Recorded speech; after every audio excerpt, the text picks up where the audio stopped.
All I want to do is zoom, a zoom, zoom, zoom. Yes, zoom, zoom. Hey, hey. All I want to do is zoom, a zoom, zoom, zoom. Yes, zoom, zoom. Hey, hey. Hello, this is Diamond Emerald Skinner bringing you some best practices for running Zoom. The first slide I had Zoom like a saint, so you could definitely conduct these practices when you're doing small group Bible studies or other activities within a church facility or church organization. You could also have these practices done where you're teaching. I'm a teacher, so having a class or a small group session there or running a PD and having meetings as well. So these will work in a multitude of places. I'm going to jump right in. And I also want to demonstrate some teaching practices as well that you could do online. So this diagram shows us a diagram of a Zoom meeting attention span. It's supposed to be comical, but it's so deep. What I want to point out is how many distractions there are, right? How many distractions there are before we can actually get to the content of the meeting. So in order to have an effective meeting, an effective Zoom session, whether it be 5 minutes, 15 minutes, or 2 hours, we really need to pay attention to these best practices so that you can get the most out of your meeting. So we're not wasting our own time and other people's time. And what you're going to see on majority, if not all of the slides, is confidence is essential. That's the first step in making sure that your meeting is effective. So our agenda for this virtual training is one, set it up. That's going to be in the video version format. I have a separate video that will be hyperlinked in this presentation for you to view how to set up your Zoom meeting. Next, we're going to go over the best practices for running a meeting. That will be presented in text format and video format. Then finally, there will be a practice session for engagement strategy. So I'm going to demo exactly how I would do this if I were facilitating this session live, as I am actually this tomorrow evening. I also want to point out before I move on is that the way I constructed this virtual training is as a special educator, I want to give multiple entry points for different people. So there are video tutorials, so that way people can go back and video just that section. If they don't need to have instructions for setting up that meeting, they don't need to go to that. Next, when I go to the best practices, you'll see that that's also in text and video form. So also video form also appeals to my auditory and visual learners. I also speak very quickly, so people that need to catch up or need me to slow down can actually replay the video and slow down the text, my voice, and pause when they need to go over information. The best practices are also in text form, so people that just need the points to read. They don't need a video. If they read the directions, they can figure it out. So that's there for them as well. This PowerPoint is the embodiment of that text directions. And there's an additional video for one of the strategies, which really does lend itself more to video than written directions. But again, we have both. Finally, practice engagement strategies. This is participation. So as I facilitate this tomorrow evening, the participants in the training will literally have to perform these activities at the end. So that also engages kinesthetic learners, those who need to learn with their hands and actually do the work in order to understand the work. So that also allows them to engage as well. And then I'm also showing you an example of how to construct a lesson or an activity that allows for students to participate in multiple ways. So I'm hitting my different learners. I'm also my agenda as well. Having this set up also helps and supports my learners who need to know what's coming ahead. They want to engage, but knowing that they're going to have to engage at the end will make them feel more comfortable and ready to, as opposed to me just springing it out at the end, which may not be beneficial, or I know is not beneficial to all my learners. Some general tips before we get into the nitty-gritty that I think are crucial. Human beings are prone to distraction. Again, therefore, close any or all windows that are not related to your presentation. Zoom in of itself takes up a lot of space. It's a live webcam, and the more people that are on there, the more bandwidth it takes up. And your computer it's a machine. It can't do so many things at once, right? You want to lessen the load. You want to lighten the load of your computer by closing anything that's not related to Zoom. And also note, once you open up the Zoom tab, you don't need to have it open. Once Zoom is open, you can close the Zoom tab. But having all these tabs open makes your screen look messy, and people are going to be all up in your business about what you're doing. So just close it so that the only thing that they should focus on is what you are presenting. Always practice the presentation before the meeting. Always, always, always. That helps you to have confidence because you already know what's coming up. Even if it's just logging in, making sure your mic works and everything, always practice and log in early. Test the mic and camera angles. You absolutely need to know how you look and how you look to other people. So feel free, if you're practicing before, ask the person, is this a good camera angle? Make sure the camera's not looking at an awkward part of your body or your face, right? And try out different cameras and angles to see what best matches you.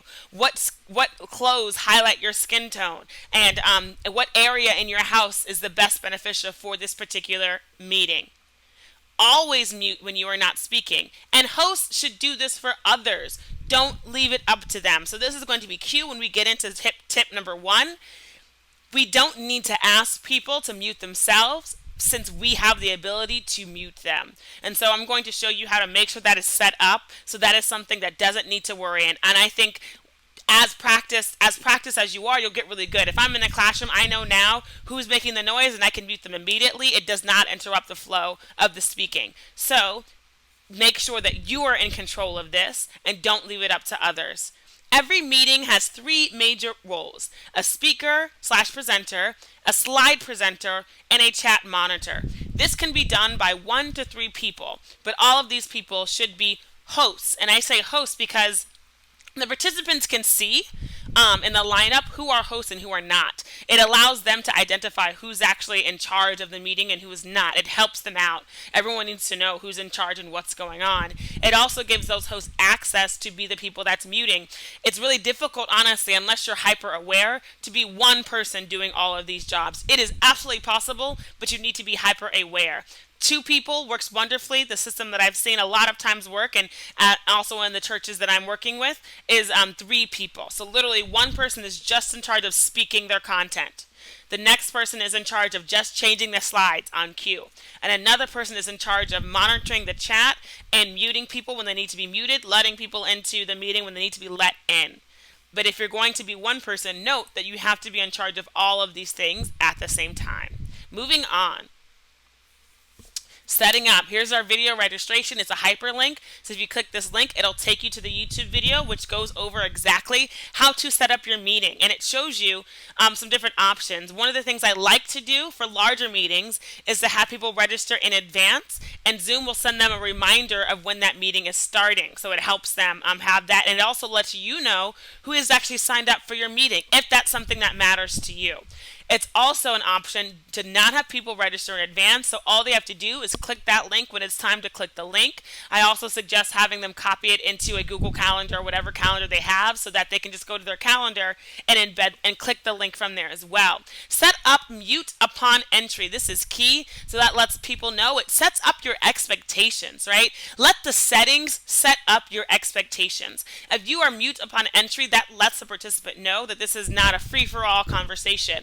However, if this is a space that is built to be a social space where you want people to be open and start out having live conversation, do not check that button. And that lets people know we expect you to say hi and greet people and to engage right away. Maybe there's a prompt right away that you have someone that you want the group to engage with. Do not click that option. Finally, copy and paste that information to send the invitation to particular people, or post it. You can post the meeting information somewhere as well to allow people to join at the time of the meeting. So again, you'd click this video to learn how to log in, and you'll see me walk you through that there. But for the purposes of this presentation, we're not going to watch the video.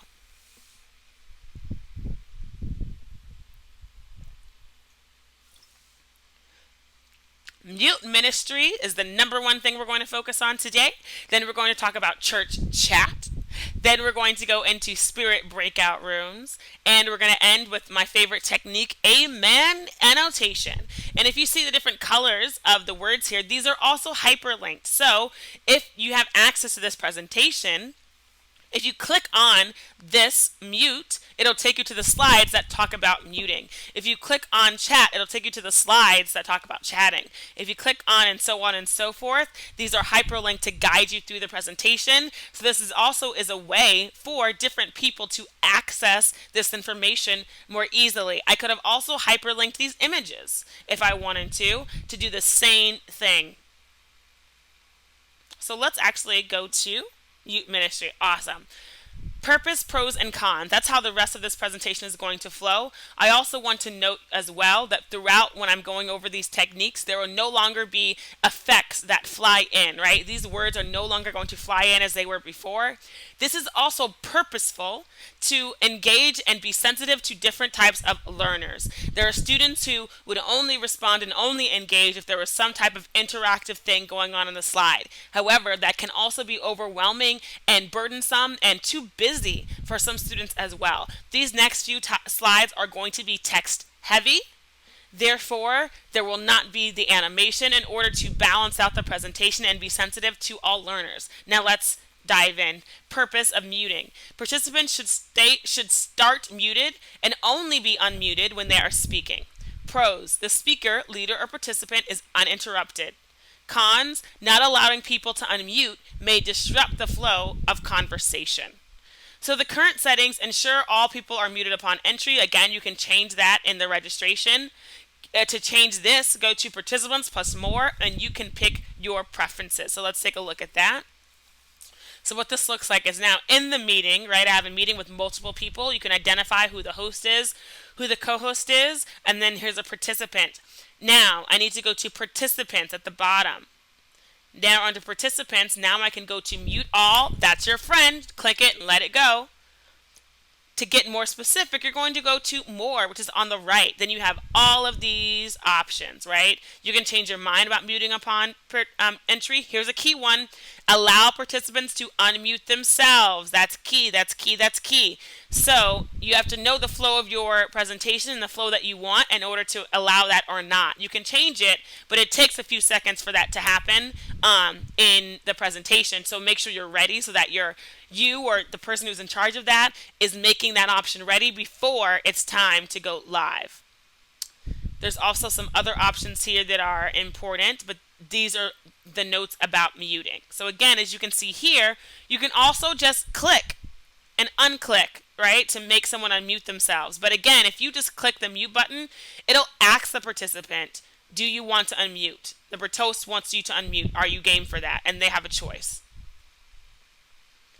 Now moving on to church chat. All right, so you know how it is in church. So again, all these references are church related because I grew up in church, and this is something that's a facilitation for our church communities. But you know, church folk can be chatty, right? It's one of the blessings of being in the Baptist church. But sometimes those chats are related to the gospel of the word, and sometimes they are absolutely not. So chat really just depends on what type of session you're going to have. I've seen sessions happen where the chat was too loud. It was unrelated to what the facilitator wanted to happen, and so they shut down the chat so that the people can be focused on what's happening. I've seen other ways where the chat is absolutely crucial to the engagement of the lesson, and the facilitator needs people to be engaged in the chat in a particular way. And I've also seen those things change throughout a lesson and throughout the flow of the session. So the pros of this and the purpose is that people can participate through writing. Also, as a teacher, I have some very quiet students who do not like to speak. They would love to stay muted the whole time. They would love it even webinar style, right? But they will participate while writing. So it allows them to engage. In the same way, it could also allow for quieter environment, right? Instead of that awkwardness that can happen if you unmute 10 people at the same time, people can even write in the chat that they want to speak, and you can identify and call on people and unmute people by asking them to write in the chat if they would like to speak or be unmuted. And so the current settings allow the chat, but you can change this and change how people communicate. Let's take a look at that. So once you go again to chat, right? So next to participants, you have chat at the bottom. Then the Zoom group chat comes up. There's 3 buttons here. That's what you want to go to get your preferences, right? So also know that other people can save the chat. One thing I also want to note is chatting privately. If you want to, right now, you see this option, everyone can chat publicly and privately. I hesitate to have that option at all because it could just it allows people to chat privately amongst themselves, which can be a great feature. It could also be a distraction to whatever event you're having. Also note that private chats are still saved by the host. So if you're having a private chat, for instance, with a coworker during a staff meeting, and it's the principal's meeting, if they save that chat, they will still have access to your private messages, right? But this would also be beneficial for a classroom per se if students don't know that, right? So it's really up to you how you want to engage. But the options to disable the chat, you check no one. Participants can chat with no one, right?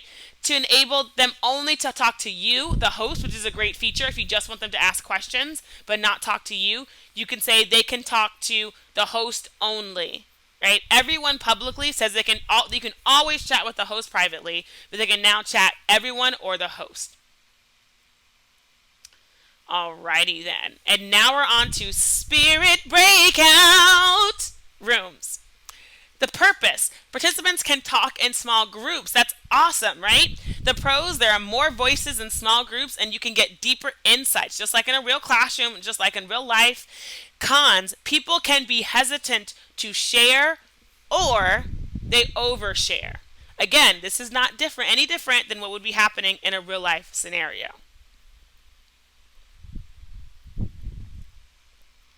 Check your settings to make sure that your current settings enable breakout rooms, and they can be created instantly.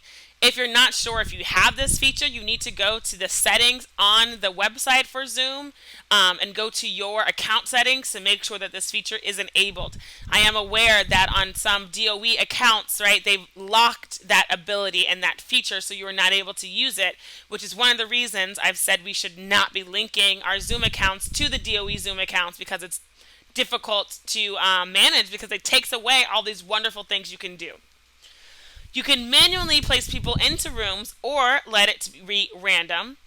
You can also set up the rooms before the meetings, but that is a more complicated process. If you would like to know more about that, I will work that out and create a video for that specifically. You can adjust the size of the rooms depending on the group. So let's go and I'll show you how this goes. All right. Our Spirit Breakout Rooms. Look at these options, right? Breakout rooms, this little square at the bottom. Then we go to move all participants into breakout rooms automatically. That's awesome. Then people don't have to check the room. If you do not have this enabled, what will happen is once you click the breakout rooms, a screen will come up on the person's screen and it'll say, you have been invited to join breakout room blank. And they have to click to join it. This option really often just confuses people and not everyone seems to find the box right away, and it's annoying. So have this checked. Move all participants into breakout rooms automatically. And again, you find this by going to options once we get to breakout rooms, right? Allow participants to return to the main session at any time. That's up to you as well. Do you want people to be able to leave their room and go back to the main session? Probably not. That's why I don't have it clicked there. Breakout rooms close automatically after a certain time. That could be a great feature if you're doing a small group discussion. You're like, all right, guys, you have 5 minutes to talk. Then we're coming back whole group. You can set that up manually there. And I would always have it notify me when the time is up. And the countdown at the end, which is what I love as well. So when it's time, so you can manually close the room. Once you manually close the room, a screen will pop up that says the room is closing in blah-de-blah seconds, right? And you can decide how many seconds that is depending on your preference. Then the people in the breakout room have the choice whether to leave the breakout room automatically or wait for that time to expire.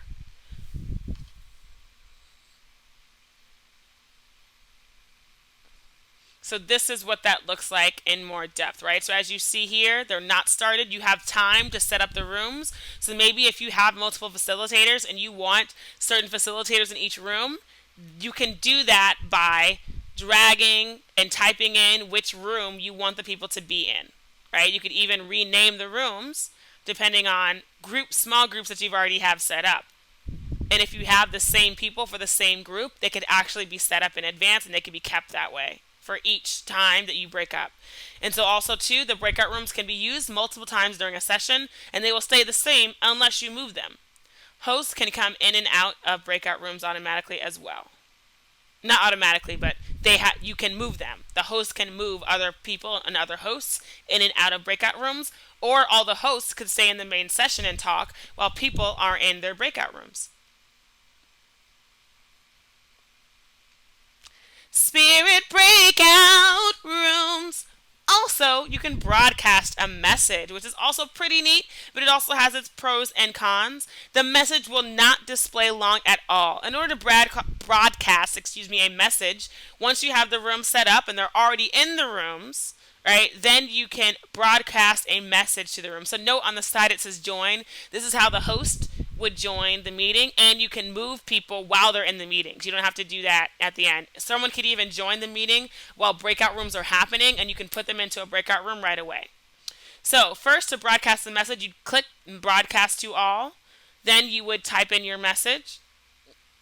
I wonder if there's a way to broadcast it to specific rooms. That would be fun, but I'll still figure that out. I'll look into that. Type in your message, right? For instance, what was the most important takeaway? Click broadcast. That message now comes up. It is small at the top. It comes up in small print at the top. So that's why I say it has some cons, because it's not there for long and not many people see it.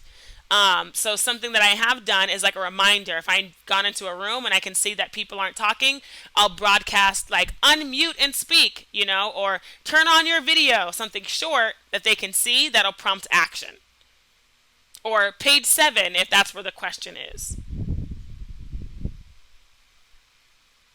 And finally, we're now to Amen annotation. The purpose: participants can write on the screen. The pros, they can show their engagement without talking or writing. So now we're getting into best practices, UDL, Universal Design for Learning, multiple entry points as a teacher.